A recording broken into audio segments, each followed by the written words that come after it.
I would like to welcome everybody, also the students and also my guests to this session. And after giving a brief overview of what methods are out there to teach about the built environment and architecture, this discussion will basically be aiming at getting in some expertise from practice, from people that have been in practice doing built environment education, doing architecture education. And I'm welcoming two guests. On one hand, Mina Sava, and on the other hand, Lian. And I would hand over to you. How did you come to do built environment education, and in what institutional setting are you right now working? Mina, you want to introduce yourself? I am Mina Sava. I'm an architect and I am also a built environment specialist. I'm not daring to say this because I'm not sure that I'm doing the right thing sometimes. How we get into built environment education? Actually, we were a group of architects that were at the same time parents and at the same time very frustrated that the public doesn't really understand what architecture and good built environment, good quality of life is about. So that's how we started, for a very urgent need to do something. And we made some let's say one big cultural project. We were very happy to be endorsed by the Order of Romanian Architects, and we started to do it. The fact is that the moment we started, we said we'll do it 3 years and then we go away, and now we have 10 years. And who is we?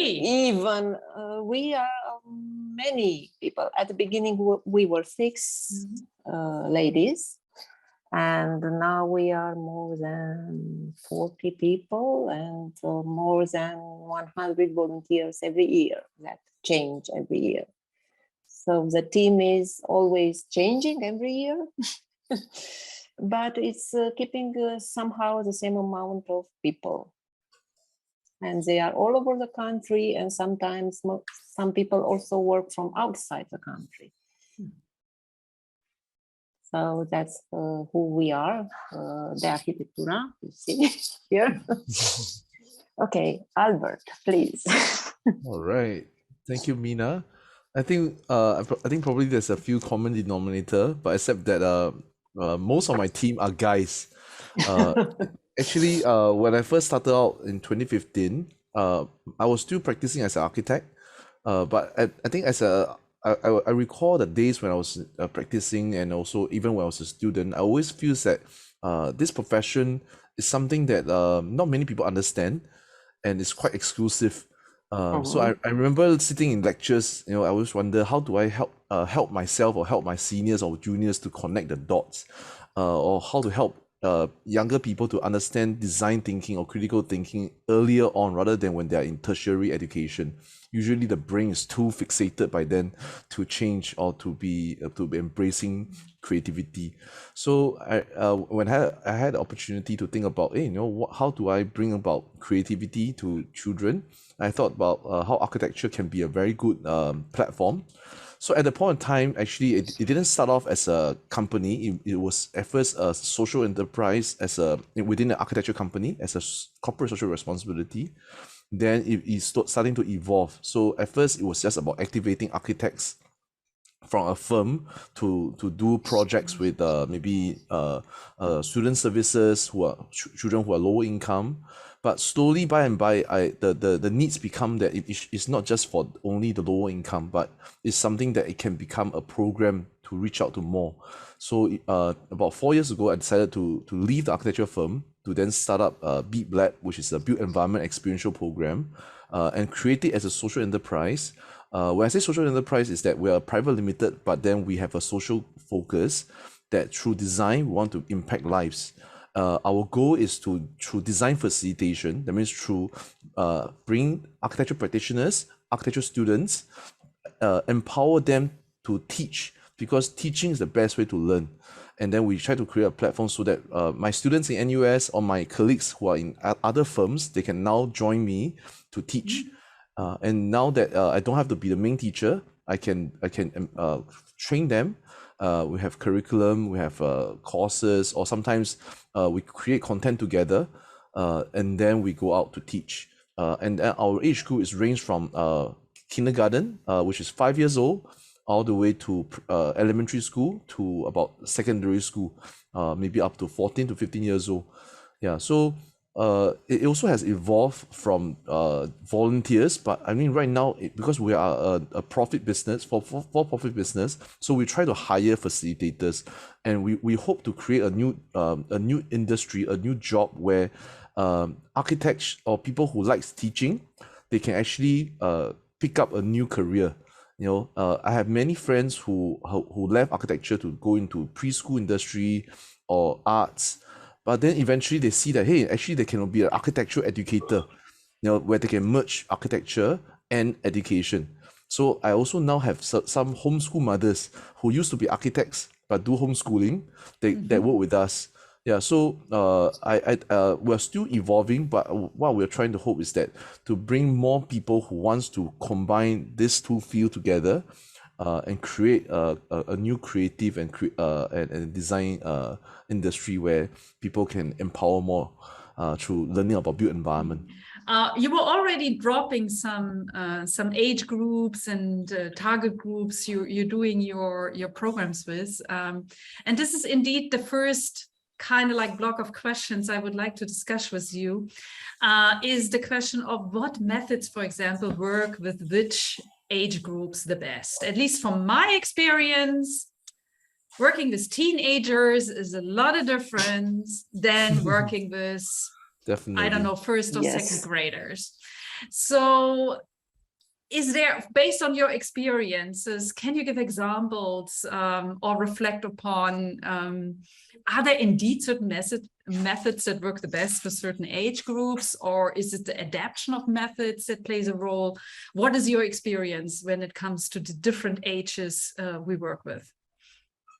We divided our students in 3 big age groups. Actually, we were inspired by the Montessori division. So we said that we have kids from 6 years to 9 years.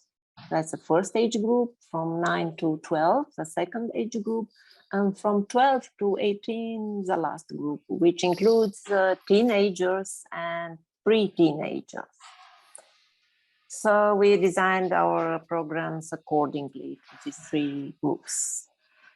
So we thought that for the youngest kids, you cannot explain abstract things to them, but they are very good at empathizing with characters, with stories, with everything that drives their imagination. So our program for smaller children is based on this idea that they have to empathize with a character that they create, and that character needs a home, a specific home, and he has a specific group of friends, and he builds a specific city. So somehow they understand what genius loci and the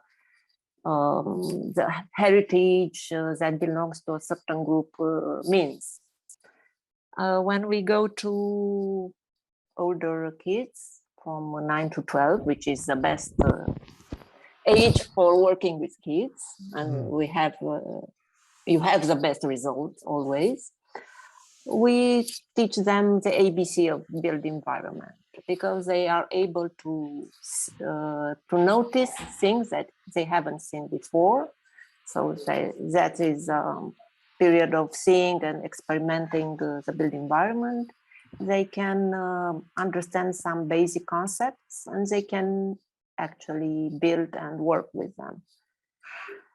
So this curriculum includes city explorations, an imaginary project, but they use real data, and they work in teams.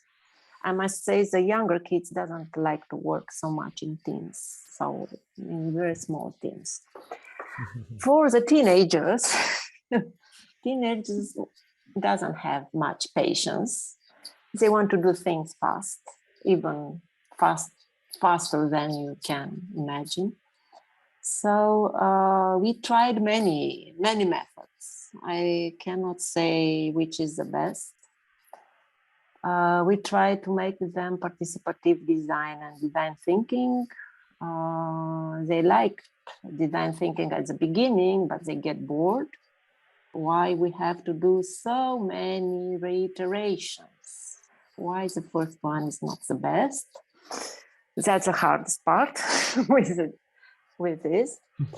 But we try to make them do participative design when they try to improve their school environment. So to relate to something that is very familiar to them. To relate to a real house, make a real project in a limited budget with their own forces, let's say. So that's how we approach the three groups. I must say that for teenagers and also for students, we try to develop this year one project of mentorship, because we realize that we are old. So teenagers need mentors from the students. So we are working on this year, maybe next year or year after next year, we have some results, let's say. I stop share. Yeah. Thank you. Mina, Right. thank you very much. I Thank you. totally would agree on the aspect of working with teenagers. This is also my experience. By the Yes. way, that's my favorite group to work with. Yes. It's the group I like the most. It's but I rewarding. share the same experience, that they are a lot more less patient. They don't want to talk about it. They want to do something. They don't want And to that they explore don't only. finish. Yeah, and they want to change something. They Yeah. really want to have an impact. That's also my experience working with teenagers. I totally would agree on that.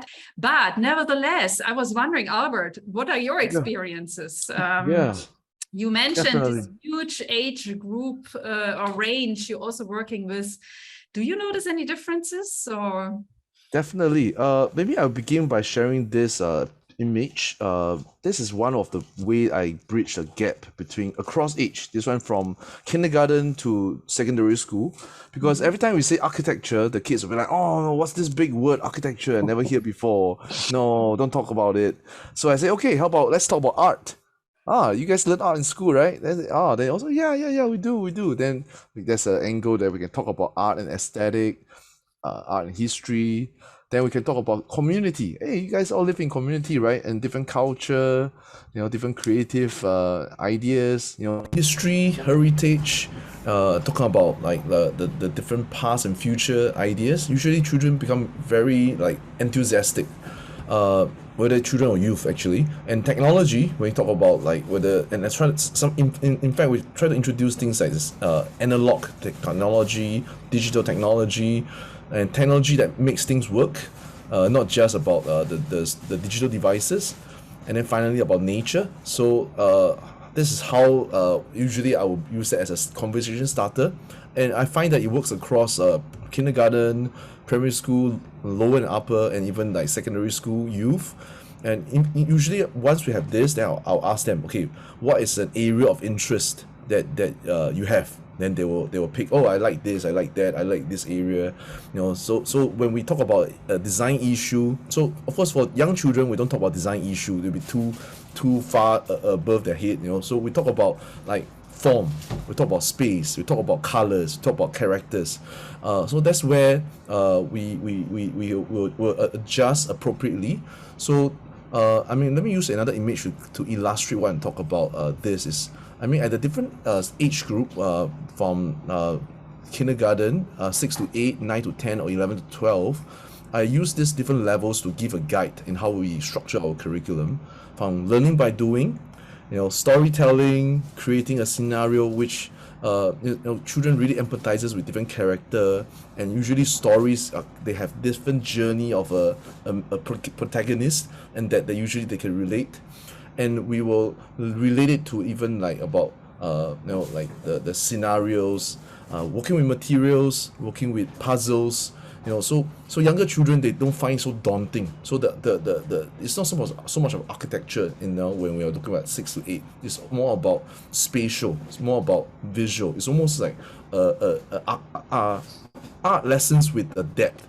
And then when you go a bit older, like 9 to 10 or 9 to 12, then you can start to add in things like learning by building, and learning, adding like maybe small spaces, or talk about mimicking, copying. Sometimes best way to be creative is to copy something, and then from copying, reconfigure, and then look at scale, look at case study, and as we progresses, and finally we reach to the youth.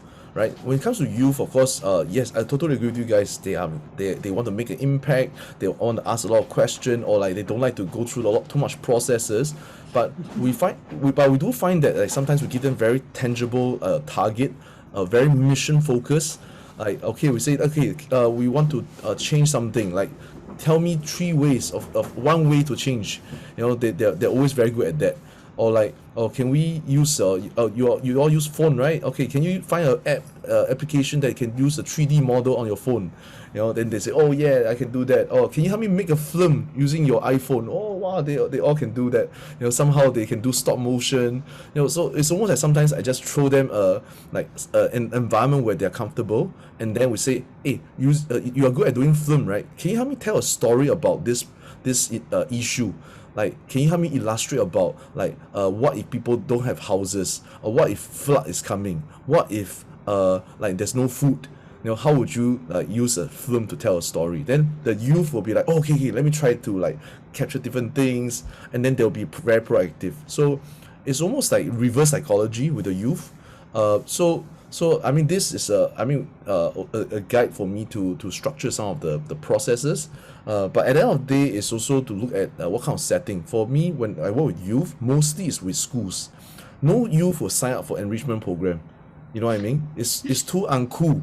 Oh, my mother will sign me up. No way. I'm not going for any class, unless it's cool. Unless their friend goes. So usually I work with youth on a more strategic setting. But for primary school kids, yes, parents sign them up, and the kids are happy to join.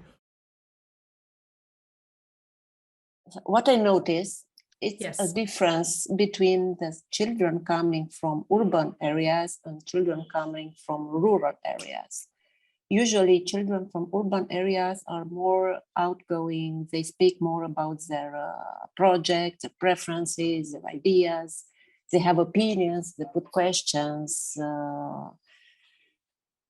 The others doesn't do this. They are they keep things to themselves. They are not so, I don't have the word in English now. Outspoken. Outspoken, extrovert. Confident. Say, confident in themselves, Confident. to express and to say what they want, what they would like to have, or what they've been dreaming of. And another difference between these two groups is that the kids from urban areas are more individual, so they work in very small groups or by themselves. The children from rural areas usually work in teams and like to work in team and try to find a leader, someone to follow. And when we go in areas that has a specific group, let's say a rural group of kids, we have to design workshops that will follow this rule of the team, and we have to make them speak, to give them some impulses to say what they want and open their creativity, because they are quite blocked. These are the two differences I see. No, I think this is very interesting, and it also leads a little bit to the second block that I wanted to discuss with you. Does it make a difference? And I think it makes a difference because Mina just pointed out that it's a difference if you work in an urban setting versus going out to a village and doing some activities. And I think also you, Albert, you will agree that's a difference that if the students come to you in the laboratory, or you go into a youth center, or you do online teaching. So how does the setting by itself influence? Maybe we can discuss a little bit more on that. How you choose the methods you're working with, or how you structure your workshops. Let me share something quite recently, because I was doing a co-teaching project with my Taiwanese partner, Van Maker, which is actually to partner with him and the school teachers to teach Taiwanese kids.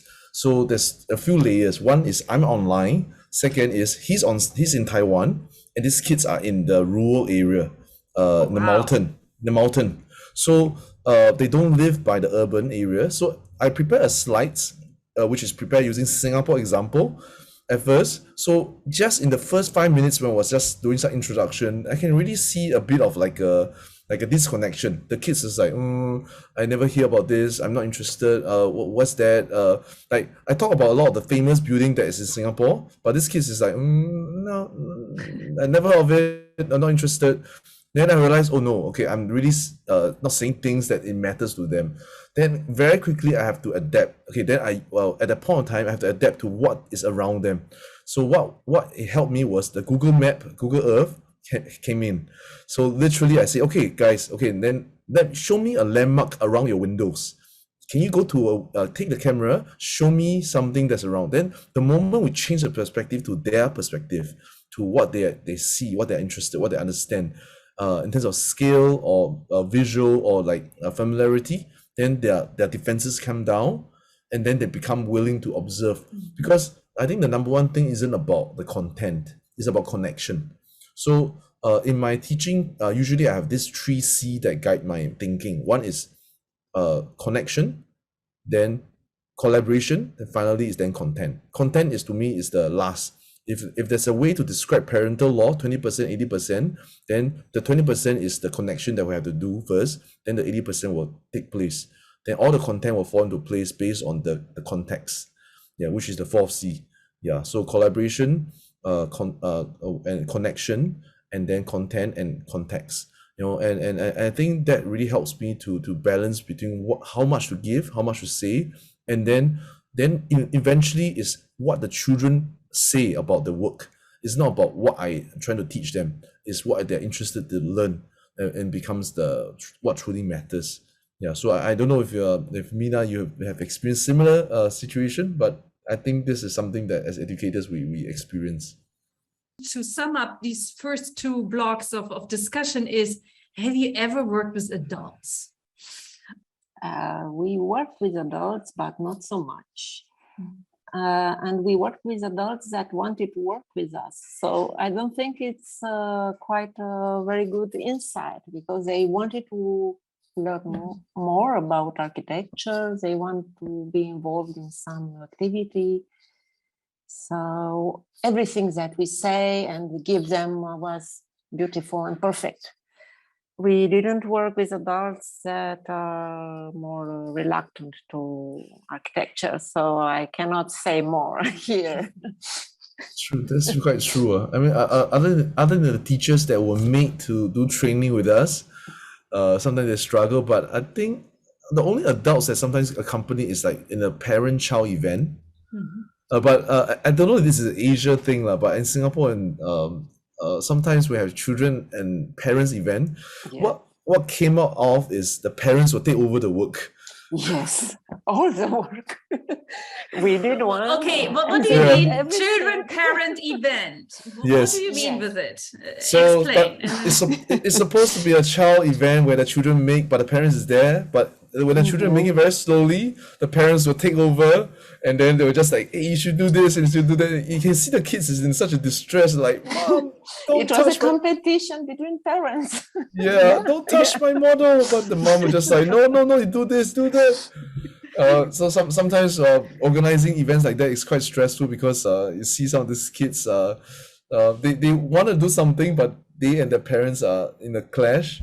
But of course, there are situations where it works out well as well. But it's interesting. But I think that is just the bonding, the dynamic. But never do we really conduct one just for adults. I mean, I do have friends who say, "Hey, Albert, can you conduct something for me?" But usually, it's not so straightforward because if they're not interested in architecture, they probably wouldn't really want to sit there for 2 hours doing models. Yeah. Yeah, so unless they're facilitators that are doing something, and they'll be usually quite cooperative.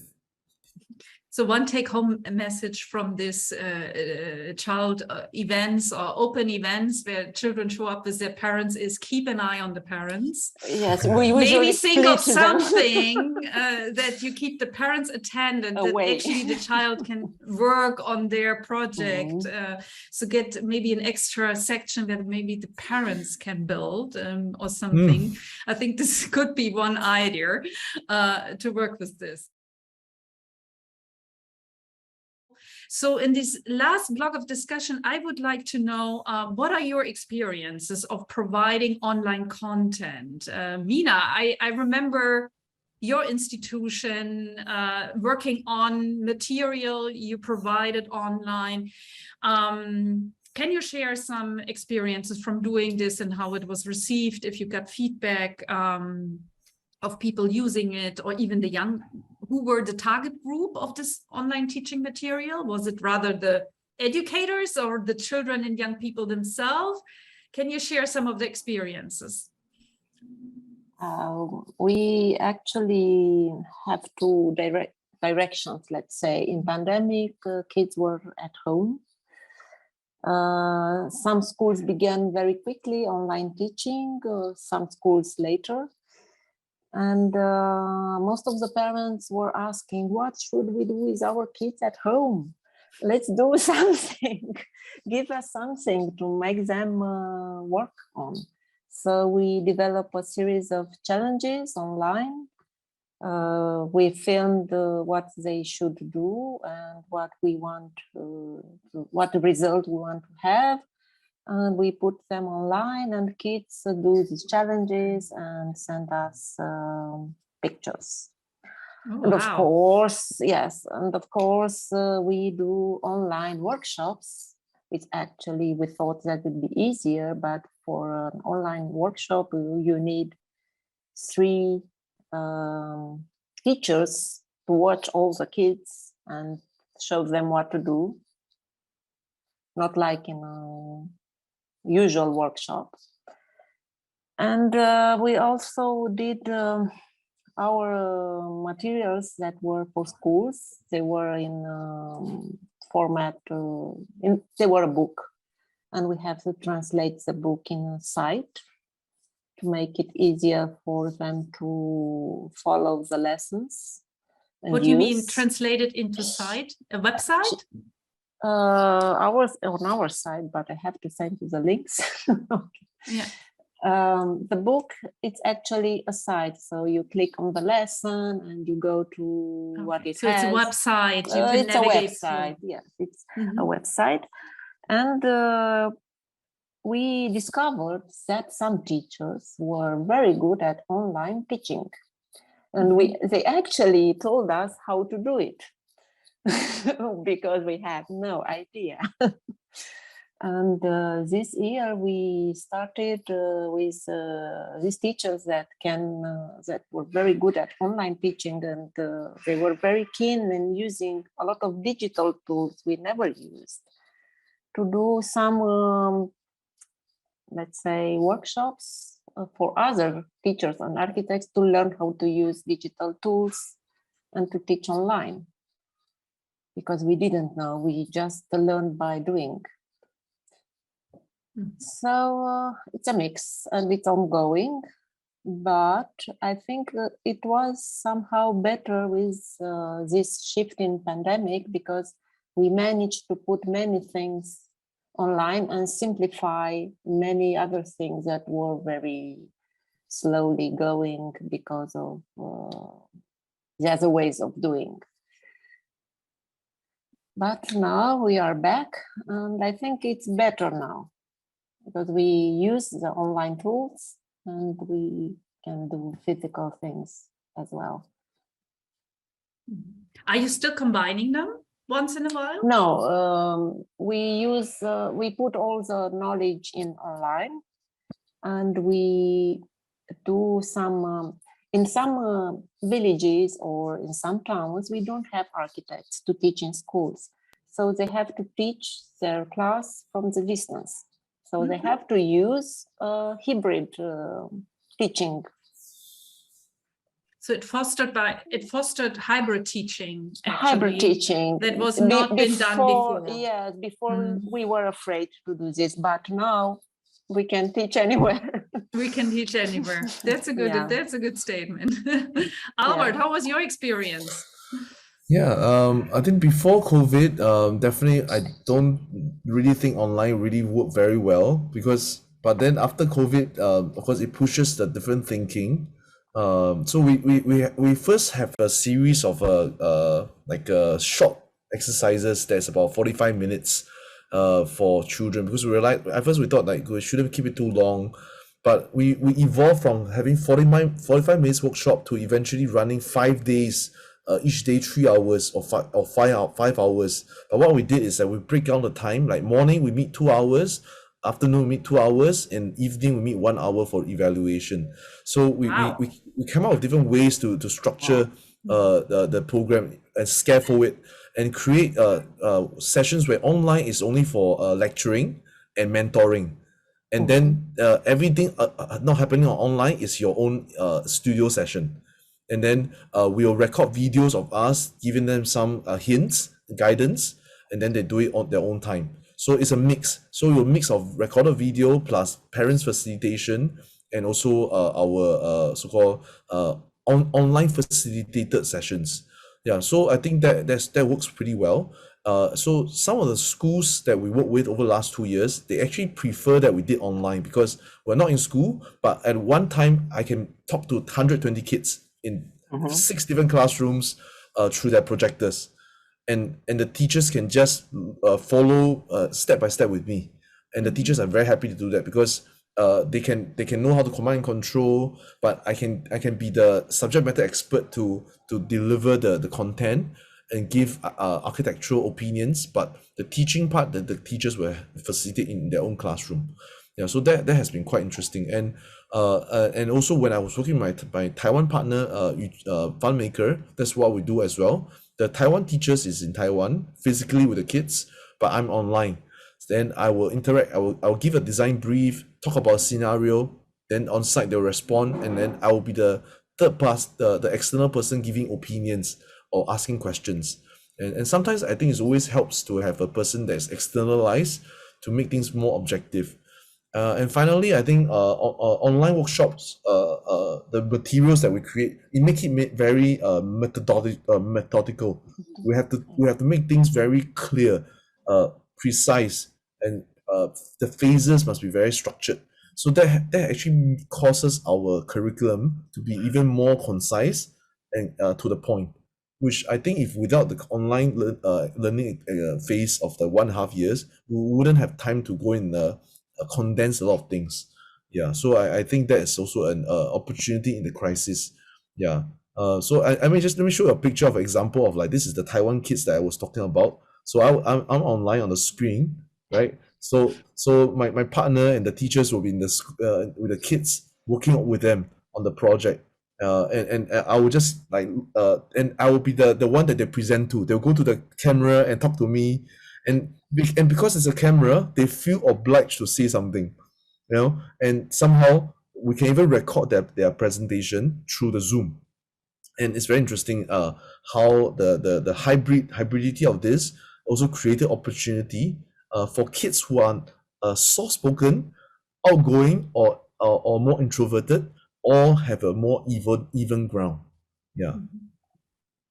So that is indeed a very positive outcome, these hybrid formats that are now possible. Basically, we are being able to reach a much bigger audience that may Yes. has not have had access to architecture education before. And also what you're saying, yes, I also can imagine that it is for some institutional settings like schools and teachers much easier to incorporate that, especially if we provide these small teaching videos that they can use it.